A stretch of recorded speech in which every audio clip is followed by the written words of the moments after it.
Hey, we hope you're having a great day. I'm Tom. I'm Holly. And welcome to HBC's YouTube channel.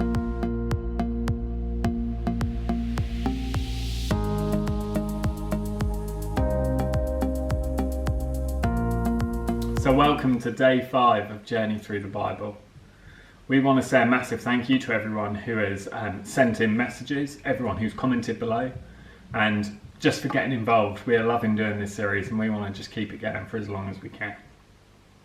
We also want to remind you that this Sunday is our second mini meeting, so we're really excited to gather as church online together.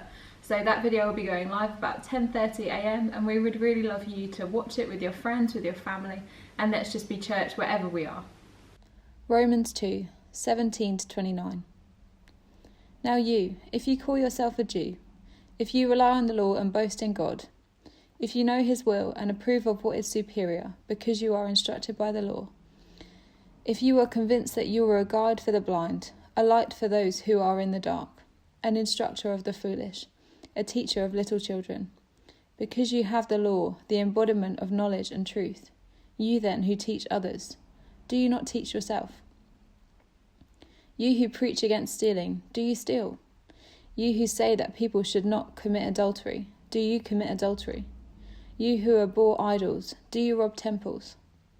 You who boast in the law, do you dishonour God by breaking the law?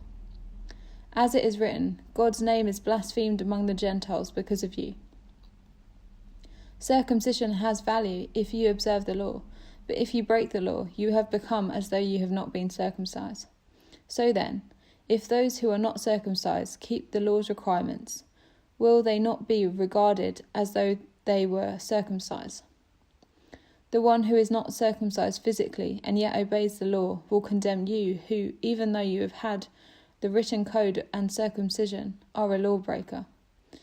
A person is not a Jew who is one only outwardly, nor is circumcision merely outward and physical. No, a person is a Jew who is one inwardly, and circumcision is circumcision of the heart, by the Spirit, not by the written code.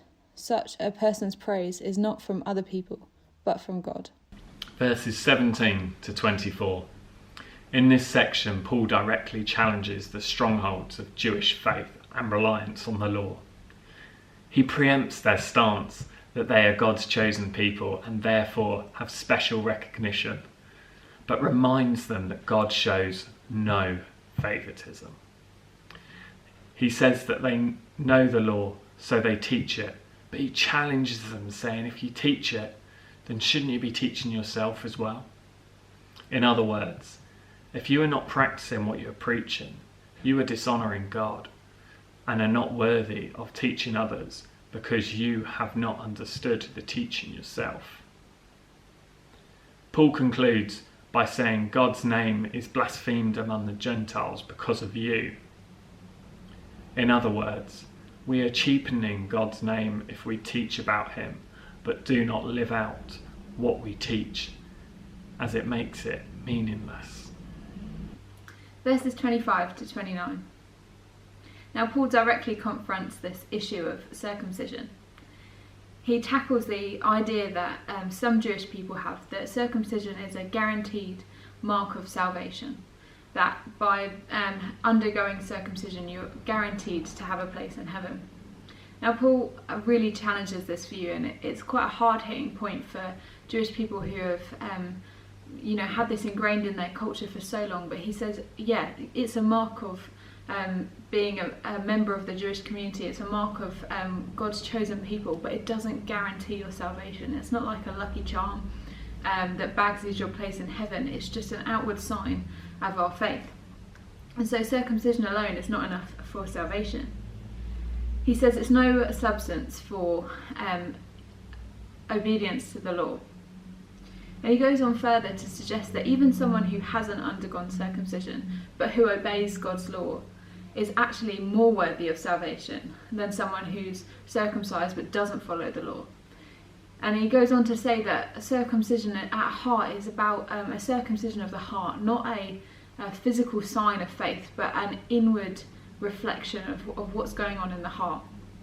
And it's a little bit like, I suppose, baptism. Baptism can be an outward sign to people about our faith, but the act of baptism on its own is meaningless unless we have in our heart made that decision to follow Jesus and to live life differently.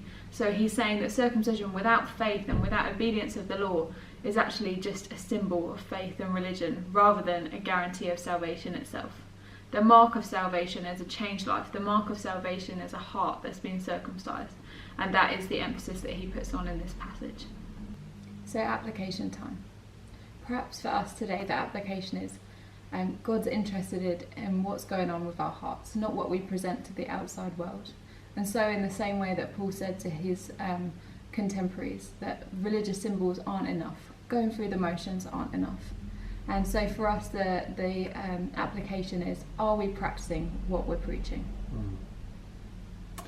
So that's the end of day 5 of Journey Through the Bible. Please join us on Sunday at 10:30 for our next mini meeting. But otherwise, we'll see you tomorrow.